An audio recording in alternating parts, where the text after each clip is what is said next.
Hello students, today I am going to explain you a poem of class 11th, The Laburnum Top. It is written by Ted Hughes and he has shown two scenarios of tree in this poem. इस tree को हम अमलतास भी कहते हैं और जैसे कि आप पिक्चर में देख सकते हैं ये ट्री ऐसी दिखती है जैसे यहाँ दिखाई छोटी सी ट्री होती है। अब हम पोइम के बारे में जानने से पहले राइटर के बारे में जान लेते हैं। टेड ह्यूज जिसको हम कहते हैं, इनका नाम एडवर्ड जेम्स ह्यूज भी है।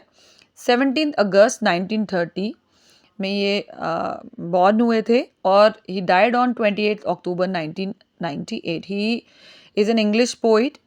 ये ट्रांसलेटर भी थे, चिल्ड्रन राइटर भी थे और क्रिटिक्स जो थे इनको one of the best poet मानते थे अपनी जनरेशन का। और इन्होंने एलिमेंटल पोइट्स लिखी, पोइम्स लिखी हैं। He was consider as a elemental poet. अब एलिमेंट का मतलब होता है जैसे आपका इसमें एलिमेंटल पोइट मीन्स आपका structure, form, sound devices, language, alliteration सब इसमें आता है। तो इनको मिथ और नेचर का राइटर भी माना जाता है बिकॉज ये एक्सप्लेन नेचर करते हैं ज़्यादातर। अब स्टेंजा 1 की अगर हम बात करें इस पोइम में, the laburnum top is silent quite still in the afternoon yellow September sunlight, a few leaves yellowing, all its seeds fallen. This poem basically is revolving around a laburnum top and goldfinch bird. जैसा कि goldfinch bird आप देख सकते हैं यहाँ पर और laburnum top tree भी आपको दिख रही है। यहाँ पे जो है फर्स्ट स्टैंजा में पोइट ने स्टार्ट किया है with a description of laburnum tree जिसकी टॉप स्टिल और साइलेंट है।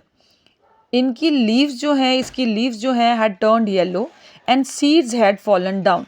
अब येलो कलर की अगर हम बात करें तो यहाँ पे येलो के बारे में अगर वो बोल रहे हैं बार बार, तो येलो सिंबलाइज कर रहा है जो लीव्स का साइलेंस, डेथ एंड ब्यूटी, तीनों चीज़ों को। लेबनम ट्री एक शॉर्ट ट्री है with hanging branches, yellow flowers and poisonous seeds, you can see in the picture also, video also. अब फर्स्ट स्टैंजा में वो सिर्फ ये कहना चाह रहा है कि लेबनम ट्री जो है उसका टॉप जो है साइलेंट और स्टिल है, ठीक है, और टाइम जो है सितंबर का है, ऑटम का है, और वहाँ पर वो अकेला खड़ा है ट्री और शांत है। उसकी लीव्स जो हैं येलो हो गई हैं बिकॉज ऑटम में येलो टर्न करती हैं लीव्स, और सीड्स जो हैं फॉलन, नीचे गिर गई हैं। लेकिन ट्री ऑलरेडी अपना ही लीव्स का कलर येलो करता है और टाइम डे टाइम का है। वो बताना चाहता है कि अकेला जो है इंसान अकेला ही होता है। उसको जब तक हम, अगर पोइट के हिसाब से, पोइट कहता है कि अगर आप किसी को, पोइट के हिसाब से अगर आप कन्वे करता है इम्पोर्टेंस की, जब हम किसी के साथ रहते हैं तो ज़्यादा अच्छा फील होता है, अकेले जो हैं वो डेथ के समान लगता है। अब स्टेंजा 2 में वो कह रहा है, till the goldfinch comes with a twitching chirrup, a suddenness, a startlement at a branch end, then sleek as a lizard and alert and abrupt. She enters the thickness and machine starts up, of chitterings and a tremor of wings and trillings, the whole tree trembles and thrills. Here, the second stanza, the lifeless tree becomes alive by the arrival of the goldfinch bird. Goldfinch bird को सोने की सोन चिड़िया भी कहा जाता है। It came to feed her babies, whose nest is on the thickness of the branch. When she arrives at the end of the branch, birds start chirping, and sudden chirp जो है, sound जो है baby birds की, वो silence को तोड़ती है। And the tree started up. उसकी movement start, the trees movement started up.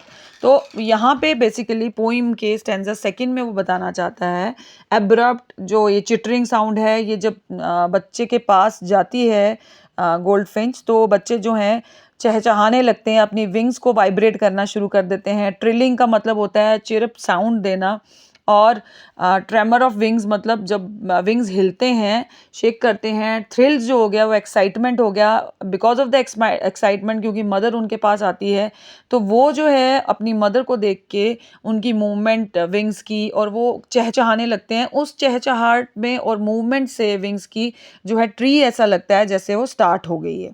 Start तो चल तो नहीं सकती tree, but tree started up like a machine. यहाँ मशीन जैसे बच्चों यहाँ पे ट्री के लिए मशीन कौन है, ये बेबी बर्ड, और ये जो है, और बच्चों के लिए मदर है, क्योंकि वो उनको, जैसे हम इंजन में फ्यूल डालते हैं तो इंजन चल पड़ता है। इंजन क्या है, आपके घर की फैमिली का मेन। यहाँ पे जो है इस ट्री को चलाने का इंजन क्या है, बेबी बर्ड्स और गोल्डफिंच बर्ड। थर्ड स्टैंजा में जैसा कि अपने बच्चों को फीड कराने के बाद वो एक एंड पे ब्रांच पे चली जाती है और वहाँ पे उसका फेस जो है, बार्ड फेस जो है, वो आइडेंटिटी मास्क का काम करता है because of the lines, black lines, trippy lines.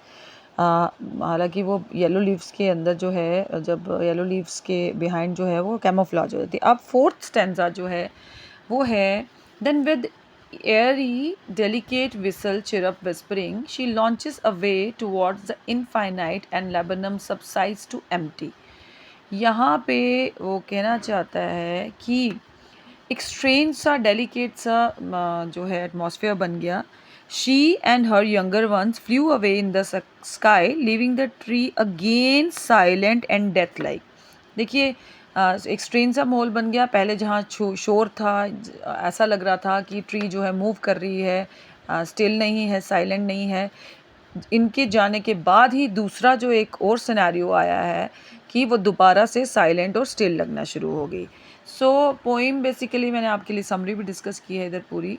Poem basically discuss ही यही कर रही है चारों स्टेंजा में कि पोइट ने लेबनम ट्री जो है वो साइलेंट लगती है उस बर्ड के अराइवल से पहले, और उस बर्ड के आने पे वो ट्री पूरी ऐसे लगता है जैसे बर्ड्स की चहचहाहट से जैसे स्टिल नहीं रही है, अलाइव हो गई है, ज़िंदा हो गई है, मूवमेंट्स भी दिखते हैं, ऐसा लगता है वो शेक भी कर रही है। बट उसके थर्ड स्टैंजा में जब वो वहाँ से चली जाती है और उस एक इनफाइनाइट स्काई की तरफ जब वो उड़ान भर देते हैं सारे, तो ट्री अगेन जो है वो साइलेंट लगना शुरू हो जाता है और ऐसा लगता है उसमें जान नहीं रही है।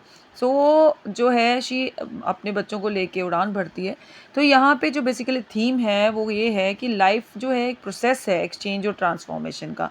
लोग इसलिए ज़िंदा है क्योंकि वो they are undergoing exchange of energy, और गोल्ड फिंच ने वो ट्रांसफॉर्मेशन की, ट्री में बदलाव लाया। जब वो थी तो वो अलाइव लगता था ट्री, जब वो नहीं थी तो वो एक आम ट्रीज़ की तरह लगता था बिना जान। सो इसमें और दूसरे ओर से हम ये कह सकते हैं कि tree's life was dull and inanimate but after the goldfinch arrival it became meaning and worth living. So people should love each other. इकट्ठे रहने से जान ऐसा लगता है आपको चेंज लगता है, आप में ट्रांसफॉर्मेशन आती है। So we should